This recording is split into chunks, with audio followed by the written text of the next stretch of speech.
Welcome to the Schreiber Media Centre weekly news program, Our Community.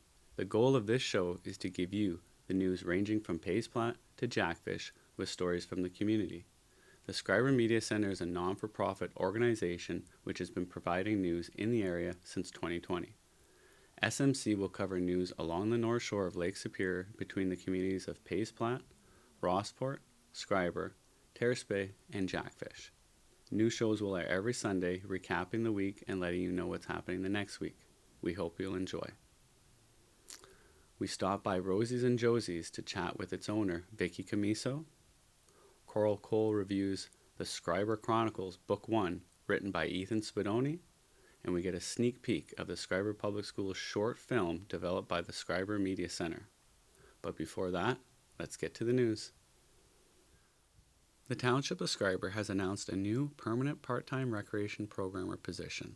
The role includes flexible weekday hours along with occasional evening and weekends and offers a wage of $32 per hour. Applicants must have a college diploma in recreation management as well as first aid, CPR certification, and a valid Class G driver's license. Applications are due by 2 p.m. on June 26th and can be emailed to director@schreiber.ca. This is a great opportunity for anyone interested in community programming and recreation. In Terrace Bay, applications are now open for casual maintenance caretaker at the community center. Duties include cleaning, painting, landscaping, and general maintenance of the recreation and tourism facilities. Applicants must have a grade 12 diploma, a valid Class G license, and experience in custodial or maintenance work. The pay ranges from $23 to $33 per hour depending on experience. Applications are due June 25th at 4:30 and can be submitted to Community Development Manager Luke Bedard at cdm@terracebay.ca. And the Superior Greenstone District School Board is hiring summer learning support facilitators. These roles focus on outdoor learning and well-being programs for students from kindergarten through to grade 6. Positions are available in Greenstone, Nipigon, Terrace Bay, and Manitouwadge. If you enjoy working with children and support learning, this could be a great summer opportunity. There is currently no closing date. Local residents are invited to connect and support local seniors through weekly gatherings at the Schreiber Senior Active Living Center. Coffee time takes place every Tuesday at 10:30 a.m. and participants are asked to bring $1 to join in. The Senior Center Committee has also resumed its popular barbecues, running Thursdays from 11:30 a.m. to 1 p.m. under the large white tent downtown Schreiber. Community members are encouraged to stop by for a bite to eat while supporting their senior center. And looking ahead to summer, Terrace Bay Sunset Sounds music series is returning to Simcoe Plaza. Concerts will run Saturday evenings from 6:30 to 8:30 p.m. It's a great way to enjoy live music under the northern sunset. Terrace Bay residents are also invited to help shape the future of their community through Community Improvement Plan Open House. The session will gather input from residents, businesses, and organizations to guide future development.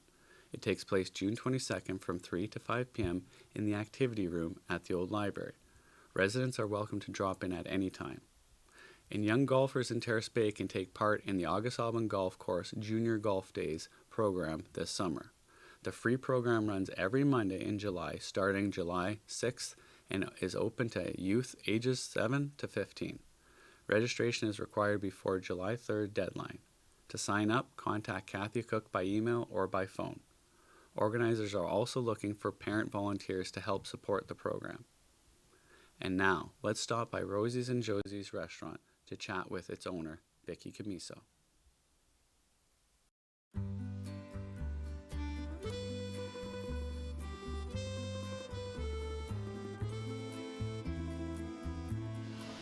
Hi, we're here in Schreiber, Ontario at Rosie's and Josie's restaurant with its owner, Vicky Camiso. Hello.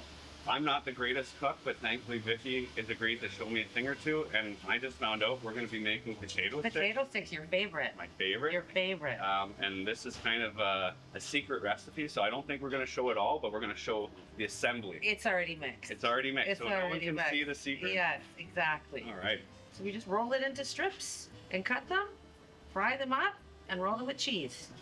Yeah, delicious. And so you deep fry them? We deep fry them.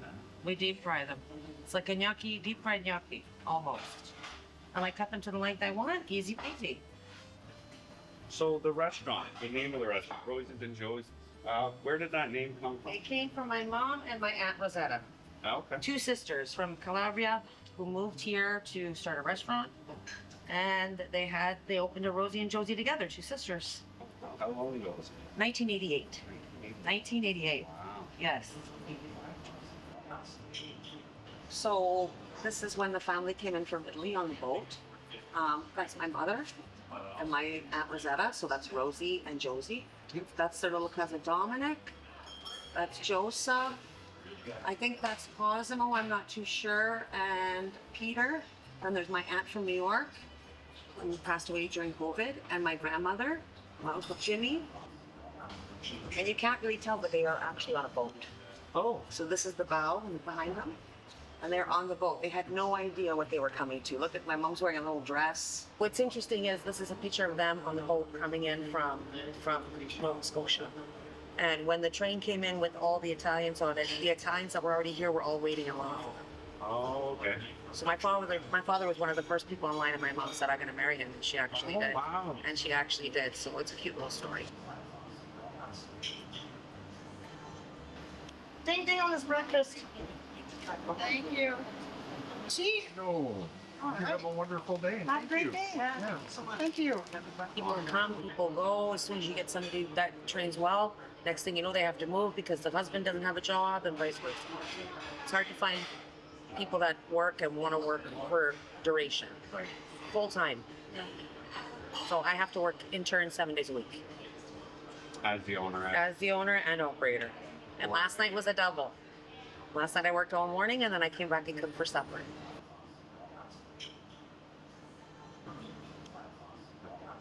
As long as we can keep building, maybe if we can get something like some kind of industry, will be amazing.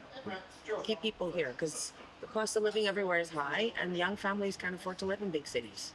So it's nice to have a place to raise a family that has services for these kids, dance class, figure skating, hockey, which we're lucky we have all that. Oh, yeah. So keep going with that. Kids will have a nice place to live and an affordable home. And we're back. A huge congratulations to the Lake Superior High School Stinger athletes who competed in the 2026 OFSA Track and Field Championship. Representing the team were Caleb Costa in the 400 meters, Grayson Richmond in discus, triple jump, and javelin, Henry Romanak in the 3,000 meters, Brock Friedrich in high jump, Aiden Fumerton in shot put, and a special recognition goes to Caleb Costa for achieving a personal best at the provincial level.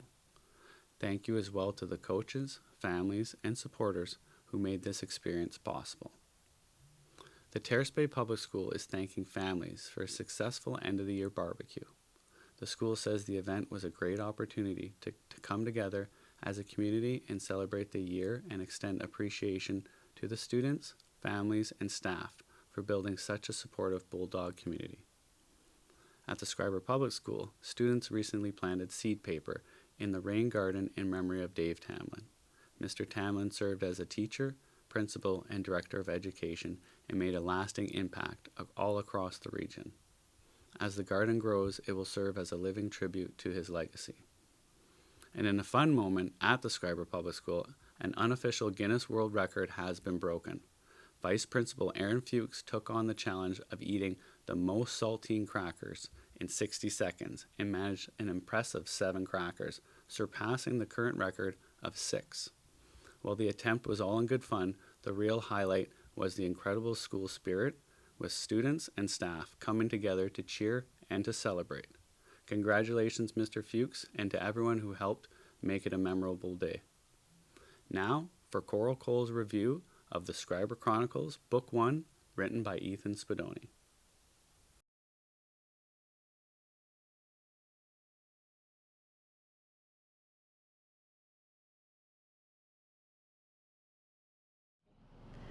Hi everyone, I'm Coral Cole. I'm a school librarian in Schreiber and Terrace Bay. Today I want to share a really fun, mature read with you, the Schreiber Chronicles Part 1, Echoes of Dystopia, by Ethan Spadoni. Ethan is one of our very own residents. He grew up right here in Schreiber. Writing is one of Ethan's passions, and he has been busy. This is just the first book in his series. He's written several others. This book is an introduction to his storytelling style and his creativity. The story takes place in a post-apocalyptic version of Schreiber, where 5 small-town friends are trying to survive while facing off against a mysterious scientist. It definitely has a dystopian feel, but it's sort of a coming-of-age story at heart.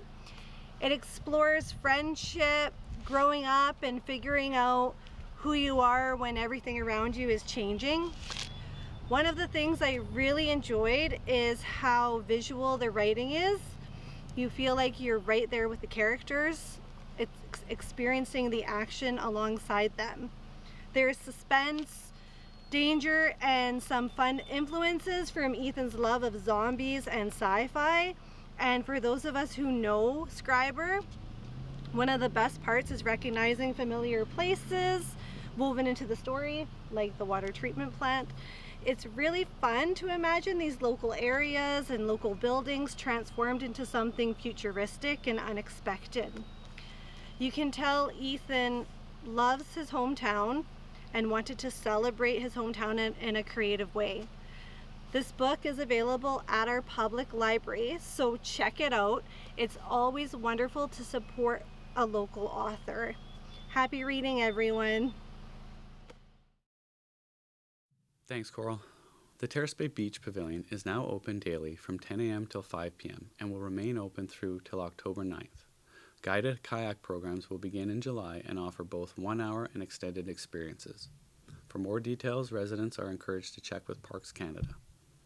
And in local sports, a big congratulations to Kathy Cook for scoring a hole-in-one on the challenging 8th hole at the August Golf Club. What an impressive shot. With an increased use of off-road vehicles, Terrace Bay is reminding residents of some important safety rules. ORVs are permitted on most roads and trails and on Highway 17 within township limits, but not on sidewalks, beaches, private properties without permission, or on Simcoe Plaza. Riders must stay to the right-hand side, follow 20-kilometer speed limit, and operate only between 7 a.m. and 11 p.m. A valid G2 or M2 license is required. For full details, visit the Township of Terrace Bay's website. In council news, Terrace Bay held its regular meeting on June 15th, addressing several key issues. Council approved a new election signage bylaw aimed at improving safety and reducing clutter. The rules will regulate where and how signs can be displayed during election periods. New rental fees were also approved for the outdoor courts, set at $42 per hour or $238 per day, with a $125 birthday package option that includes access to the community center room. Looking ahead, infrastructure assessments are planned for 2026, including inspections of the lower August Falls Bridge, Gorge Trail Lookout, Beach Road Culvert, Simcoe Plaza columns, and more. Council also received an OPP update highlighting increased traffic enforcement, ongoing efforts to combat drug activity, and a reduction in impaired driving incidents. The next council meetings are scheduled for July 13th and August 10th. Now, we leave you with a sneak peek of the Schreiber Public Schools short film created with the Schreiber Media Centre. But before we do, please click like, subscribe, share the video. If you have any news or stories you want us to cover, please email admin@schreibermediacenter.ca. Thanks, and have a good one.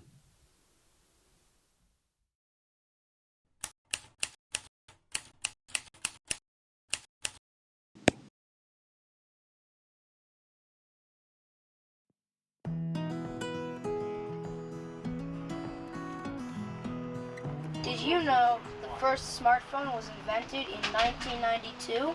It could send emails and even had a touchscreen, but nothing like what we have today. Did you really get a new phone for your birthday? Let's see it. Wow, I hope my mom gets me one this year. It's so crazy to think we always didn't have these. What did we even have before smartphones? Before smartphones, people used all kinds of clever inventions. Let's follow Jackson on a journey through time. What's this clunky thing with buttons? That's a typewriter. We just researched it. People used it right before computers. The first typewriter came out in 1873. It changed how people wrote letters and stories. I see there's no delete button. Nope, just ink, paper, and lots of patience. Is that supposed to be a phone? A camera? What's that wheelie thing? I wonder what the evolution of technology looks like. Research it on your new phone.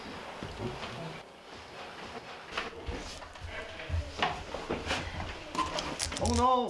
No! Welcome to the 1920s, when typing was a serious skill. And now you can do the enter frame and then do your line. Hello there. Hello, young man. Oh, the beautiful sounds of the typewriter. Did you know famous authors like Ernest Hemingway used the typewriter to write their stories? What if they messed up? You either start over or use correction tape if you're lucky.